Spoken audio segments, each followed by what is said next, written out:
There's never been a better time to get into survival games, as the recent revival of the genre means there are more arriving every year, which is why we've done the hard work for you and compiled the very best survival games to dive into today. Alright, Enshrouded isn't exactly the most hardcore survival game out there, but it's way too cool not to mention. Think of it as a mix between Valheim and a fantasy RPG, where you're a Flameborn, tasked with saving the world from this creepy fog called the Shroud. It's got survival elements, sure. You'll be crafting weapons, building bases, and fighting off corrupted creatures. But it's not the kind of game where forgetting to eat sends you straight to a death screen. The real draw here is the balance between exploration and rebuilding. You can slap together a cozy hut or go full architect with a massive fortress, while pushing the fog back inch by inch. And with a skill tree to tweak your playstyle, there's enough RPG depth to keep things fresh. Plus, the co-op mode means you don't have to brave the fog alone. Grab some friends, split the chores, and argue over whose turn it is to fight the creepy fog monsters. I knew I had to leave this place. A zombie survival game that seems reluctant to leave early access. Project Zomboid is an isometric sandbox that drops you in a town and tasks you with simply not dying, which is easier said than done when hundreds of zombies are waiting to make a snack out of your brain. Project Zomboid's obsessively detailed simulation deserves top billing. Take vehicles for instance. They're a recent addition, and they pretty much function like real cars. You can lock them, break into them, hotwire them, fiddle with the thermostat, muck around with the radio, strip them for parts, everything's taken into account. There are practical reasons for all this granular detail, so you'll benefit from temperature controls during extreme weather, while smashing a window to break into a car will make it less secure if zombies attack. Valheim is a Nordic delight where you and up to 10 bearded buddies attempt to break out a procedurally generated purgatory. To do so, you'll need to gather up resources, build yourself some nice gear, and beat a handful of big baddies scattered across the land. Purgatory is actually quite nice early on at least. You're dropped into a beautiful forest biome, filled with boar and little goblin dudes, before you'll need to venture out into dark woods and plains teeming with massive ogres and horrid, overgrown mosquitoes. Keep your eyes on this one. Grounded takes the 1980s theme Honey, I Shrunk the Kids scenario and pops you into a fairly normal backyard garden. Except that's because you're a tiny mite. It transformed normal into more of bug-infested hellscape. With friends in tow, your aim is to raid these miniature science labs to gather intel on just what the heck is going on, as well as turn the mandibles and shells of your fallen foes into nice pairs of pants and armor. A bit like Monster Hunter in a way.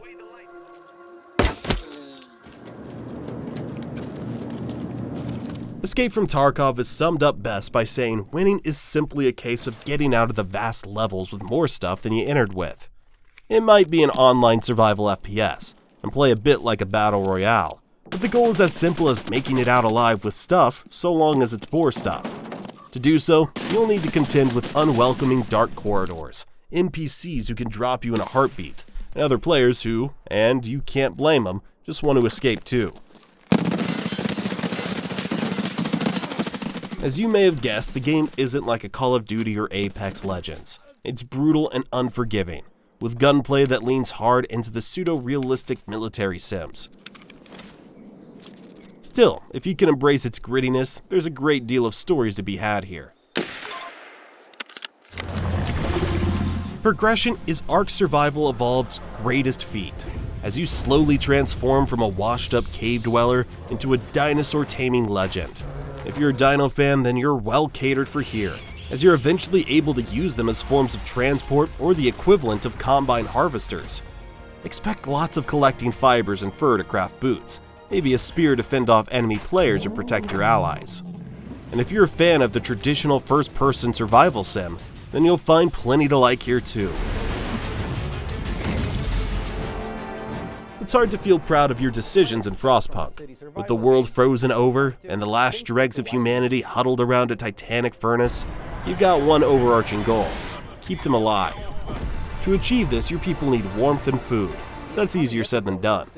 It's not enough to whack down the right buildings and start sending your citizens out into the wilderness to hunt for resources. You need to nurture a society that can weather an ice age. And if that means enacting an emergency shift law to force workers to stay at their post for 24 hours to net you the coal you need to last another day, so be it. Your workers won't be too pleased, well, you'll have to weather that potential disaster further down the road.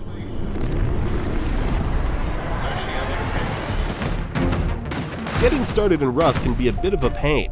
After waking up naked and clueless, you'll spend hours smashing rocks and chopping down trees like a Stone Age drone. And chances are that you'll end up a snack for wild animals, before you've had a chance to put a little base together. Once you're able to protect yourself though, Rust's appeal becomes more apparent. A gathering expedition is a lot more exciting, and there's a chance you're going to get into a shootout with packs of other players. The competition creates predators and prey, which can lead to highly imbalanced fights, but that makes it all the more satisfying when you start fighting back and winning. Rust isn't just a survival game, it's a lesson in trust issues. What I love about it is its sheer unpredictability.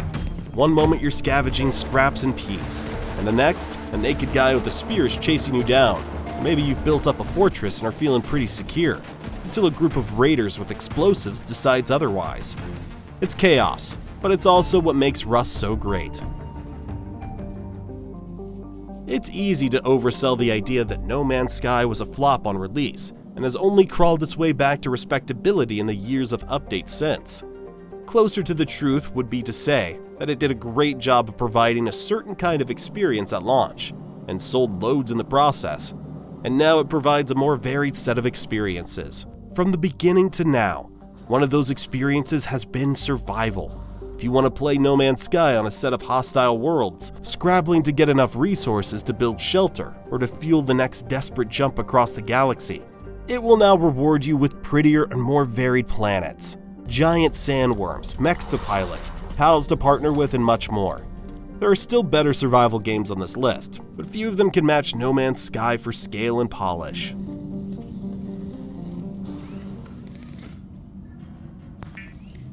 Survival games don't come more alien than Subnautica, or less hospitable to human life. And though a sequel, Subnautica Below Zero, came out in 2023, it's still building upon a foundation set by the original. Stuck on an underwater planet, you must delve below the waves to find food and resources, eventually constructing your very own underwater base and submersible vehicles. 3D movement and a lack of oxygen make even the mundane act of gathering bits of scrap a tense adventure. Danger can come from any direction, and if you stay underwater for too long, you'll get a nasty reminder that you're the alien on this world. Vehicles, air pumps, and oxygen tanks allow you to stay under for longer, however, and the more familiar you become with the world, the more the ocean starts to become home. DayZ is a survival game in its rawest, most brutal form. It dumps you into a massive open world, armed with nothing but the clothes on your back and a prayer, and says good luck. The post-apocalyptic setting is crawling with zombies, but the real danger? Other players. Because nothing screams survival quite like looting a stranger's backpack and running for your life.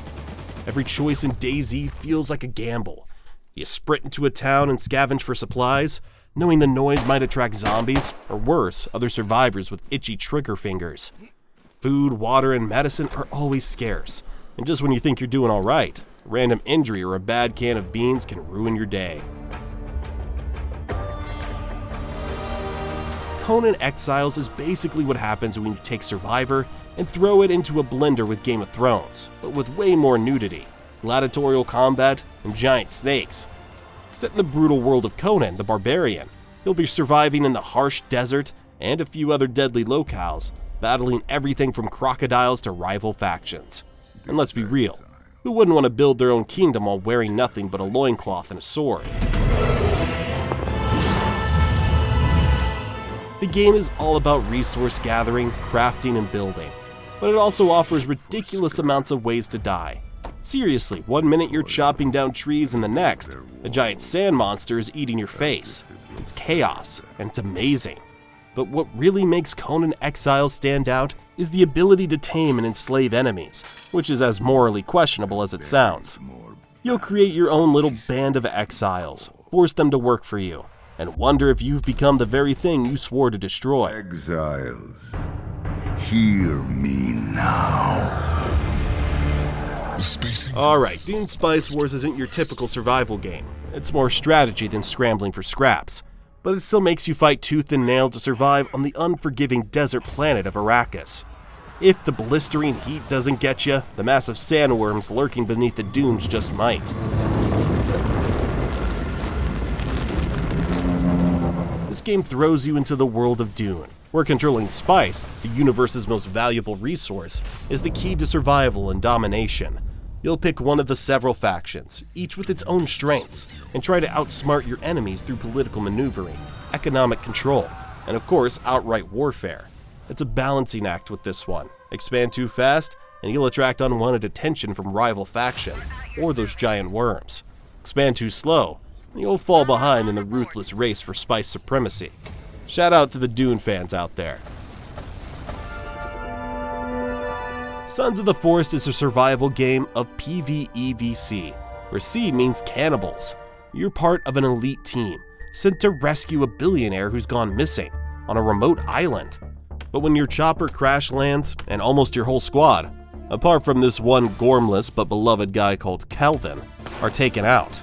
So your challenge becomes A, survive on this forested island, build a camp, grow blueberries, walk among the peaceful trees, and enjoy the soothing sounds of the river.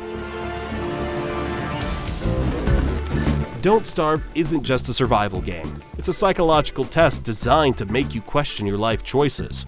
You're dropped into a spooky, dark world with nothing but your wits and a few basic tools. Let me tell you, the world is out to get you. You'll be fighting off weird monsters, trying to keep your sanity intact. Spoiler, you won't. And foraging for food so you don't starve, which is, the point. The game's charm is its dark humor and quirky art style, but underneath the weirdness is a truly unforgiving survival experience. Your character is always on the edge of madness, and every little thing you do, chop a tree, light a fire, or even pick a flower, drains your sanity just a bit more. And let's not even talk about the nightmarish creatures that'll try to eat you. Who knew a game about not starving could make you feel this paranoid? But hey, at least you get to play as Wilson, a scientist who looks like one bad hair day away from losing it all. Don't Starve is the game that reminds you, survival is hard. You're probably gonna die, and you'll be totally okay with it because it's all hilariously messed up. If you're more about the freedom of exploration and getting lost in massive worlds, with or without survival mechanics, you should check out our video on the 20 best open world games you need to play. Trust me, if you love getting sucked into vast immersive environments, this list will have you itching to dive into some new adventures. See you there.